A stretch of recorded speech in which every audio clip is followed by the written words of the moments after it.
नमस्कार मित्रांनो. आजच्या या व्हिडिओमध्ये आपण चर्चा करणार आहोत. प्रेम किंवा रिलेशनशिपमध्ये दोन व्यक्ती आहेत. एकाची जर का मिथुन रास असेल आणि दुसऱ्याची तुळ रास असेल, तर त्यांचं जे प्रेम किंवा त्यांची जी रिलेशनशिप आहे, ही कशा प्रकारे फुलत जाईल? अशा कोणत्या गोष्टी आहेत की ज्या समजून घेणं आवश्यक आहे? अशा कोणत्या त्यांच्या आशा अपेक्षा असतात? जीवनाकडे बघण्याचा त्यांचा दृष्टिकोन कशा प्रकारचा असतो? त्याचप्रमाणे या दोन्ही राशींचं संपूर्ण व्यक्तिमत्व कशा प्रकारचं असतं? या सर्व संदर्भातली खुलासेवर चर्चा आपण या व्हिडिओमध्ये करणार आहोत. सर्वात पहिल्यांदा आपण चर्चा करू मिथुन राशीबद्दल. मिथुन राशीबद्दल सांगायचं झालं तर कालपुरुषाच्या पत्रिकेमध्ये तृतीय स्थानामध्ये येणारे रास आहे पुरुष रास आहे. या राशीचा जो स्वामी आहे तो बुध आहे. या राशीचं जे तत्व आहे ते वायू तत्व आहे आणि द्विस्वभावाची ही रास आहे. अगदी लहान मुलासारखं यांचं व्यक्तिमत्व असतं. म्हणजे यांच्या भावना, यांचे विचार हे लहान मुलासारखे असतात. अगदी आपल्या विचारांनी किंवा आपल्या भाषेने समोरचा दुखावला जाणार नाही, अशा प्रकारे ते नेहमी काळजी घेतात. निरागस व्यक्तिमत्व असतं. भाषेवरची पकड अतिशय उत्तम असते.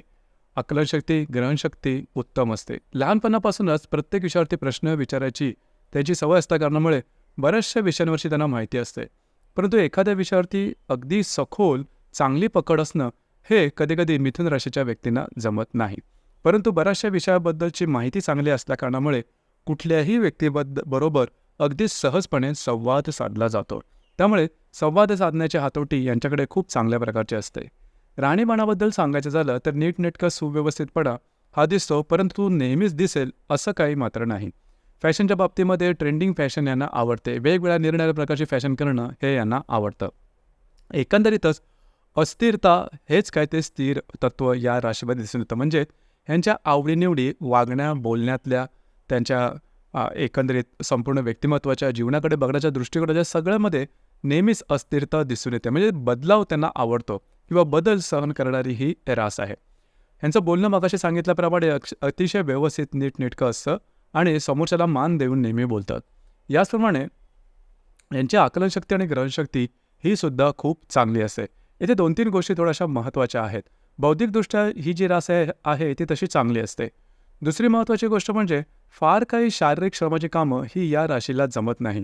म्हणजे थोडे जास्त कष्ट केले तर लवकर मलूल होतात, दमून जातात. यांना फिरायला फार आवडतं, शॉपिंग करायला खूप आवडतं, नृत्य, नाट्यकला, चित्रपट, संगीत यांची आवडसुद्धा असते. थिएटरमध्ये जायलासुद्धा आवडतं आणि थोडीशी खर्चिक अशा प्रकारची हे रास आहे. खर्च यांच्याकडून होतो कारण यांच्या आवडीनिवडी या कायम बदलत असतात. हा थोडा भाग आहे, इथे थोडं लक्ष देणं गरजेचं राहील. फिरायला जातानासुद्धा एकटे फिरायला जाणार नाहीत. सोबत कोणाला तरी घेऊन जातील आणि यांचं वागणं बोलणं हे चांगलं असल्या कारणामुळे याचप्रमाणे यांच्यामध्ये डिप्लोमसी तशी नसते. जे काय त्यांच्या मनात असतं ते त्यांच्या ओठांवर असतं.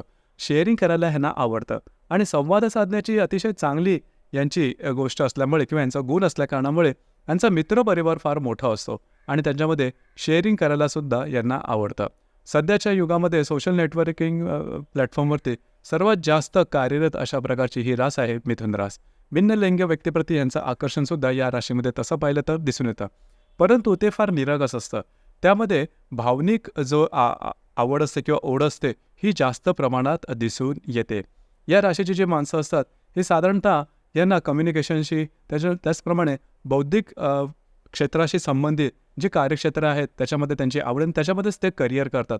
बऱ्याचदा यांचे जे नोकऱ्या असतात किंवा करिअर असतात हे कायम चेंज करत असतात. हा थोडा वेगळेपणा आहे, पण यावर काम करणं थोडं गरजेचं आहे. जिद्द, चिकाटी, महत्त्वाकांक्षा किंवा हार्डवर्किंग नेचर या राशीमध्ये सहसा दिसून येत नाही. मात्र तरीसुद्धा हॅप्पी गो लकी अशा प्रकारची ही रास आहे. जीवनाकडे सकारात्मक दृष्टीने पाहणारी ही रास आहे. यानंतर आपण चर्चा करू तुळ राशीबद्दल. तुळ राशीबद्दल सांगायचं झालं तर कालपुरुषाच्या पत्रिकेमध्ये 7व्या स्थानात येणारी रास आहे पुरुष रास आहे. या राशीचा जो स्वामी आहे तो शुक्र आहे. या राशीचं जे तत्व आहे हे बौद्धिक तत्व आहे किंवा वायू तत्व आहे आणि ही चरस स्वरूपाची रास आहे. स्वतःचे एक वेगळीच इमेज घेऊन चालणारे रास आहे. या राशीचं जे चिन्ह आहे तेच मुळात तराजू आहे. म्हणजेच समतोलत्व राखणारी ही रास आहे. या राशीमध्ये कुठलाही गुण अगदी टोकाचा कधीच नसतो. म्हणजे बोलतील ते सुद्धा नेमकं विषयाला धरून आणि समोरच्याला रुचेल, समजेल, पचेल या प्रमाणात. यांचं राहणीमानसुद्धा व्यवस्थित असं नीटनेटकं टापटीप. ट्रेंडिंग फॅशन यांना आवडते, मात्र सोबर फॅशन यांना आवडतं. फॅशन कशा प्रकारे कॅरी करायची किंवा फॅशनचा सेन्स कशा प्रकारचा असावा हे या राशीकडून शिकण्यासारखं असतं. नृत्य, नाट्य, कला, चित्रपट, संगीत कलेचा दृष्टिकोन या राशीमध्ये खूपच चांगल्या प्रकारचा दिसून येतो. एकंदरीत त्यांचं व्यक्तिमत्व वागण्या बोलण्या चालण्यापासून अतिशय उत्तम असं, त्यामुळेच समाजामध्ये यांची इमेज खूप चांगली असते. मॅग्नेटिक अशा प्रकारचं हे व्यक्तिमत्व असं, लोकांना हवं असं वाटणारं हे तूळ राशीचं व्यक्तिमत्व दिसून येतं. यांची आकलनशक्ती, ग्रहणशक्ती ही सुद्धा खूप चांगली असते आणि मेहनत करण्याची तयारी या राशीमध्ये खूपच चांगल्या प्रकारची दिसून येते. भिन्न लिंग व्यक्तीप्रती आकर्षण हे सुद्धा तूळ राशीमध्ये दिसून येतं, कारण कालपुरुषाच्या पत्रिकेमध्ये 7व्या स्थळात येणारी ही रास आणि खास करून शुक्राची रास असल्याकारणामुळे भिन्न लिंग व्यक्तीप्रती आकर्षण हे साहजिकच दिसून येतं. परंतु यामध्ये सुद्धा अगदी कडेलोट तसा होणार नाही, ज्याच्यामुळे तूळ राशीच्या ज्या व्यक्ती आहेत या रिलेशनशिपमध्ये मात्र लवकर येतात किंवा रिलेशनशिप ची गोष्ट आहे ती त्यांच्यासाठी सोपी आणि सहज असते. त्याचप्रमाणे करिअरच्या बाबतीमध्ये सुद्धा यांचं सगळं थोडंसं आखीव रेखीव असतं. नेमकं काय करायचं, अशा प्रकारे एखादी गोष्ट करायची याची एक दूरदर्शी कल्पना यांच्या मनात तयार असते आणि त्याप्रमाणेच वागतात. थोडंसं डिसिप्लिनसुद्धा असतात, मेहनत करण्याची चांगली तयारी असते, गोल ओरिएंटेशन चांगलं असतं. याचप्रमाणे आपल्याला आयुष्यात नेमकं काय करायचं, कशा प्रकारे करायचं याचं साधारण ब्लूप्रिंट यांच्याकडे नेहमीच तयार असतं. तर साधारणतः जी तूळ राशीची माणसं असतात यांच्याकडे सर्व गुण म्हणजे आत्मविश्वास किंवा यांच्यामध्ये शारीरिक शक्ती, बाकीच्या ज्या गोष्टी आहेत त्यासुद्धा अगदी समतोलात्वाने असतात. यांचं बोलणंसुद्धा खूप चांगलं असतं. म्हणजे समोरचा व्यक्ती जरी थोडासा बुद्धीने विचाराने कमी असला तरीसुद्धा त्याच्या पातळीपर्यंत जातील आणि संवाद साधतील. म्हणजे समोरच्याला कधीही हे असं वाटू देत नाही की तो त्यांच्यापेक्षा कमी आहे किंवा काय. त्याच्यामुळे ही जी माणसं असतात ही लक्षात राहणारी असतात. जसं की आपण चर्चा करतो आहे की मिथुन रास आणि तुळ रास परस्पर नातेसंबंधात असतील.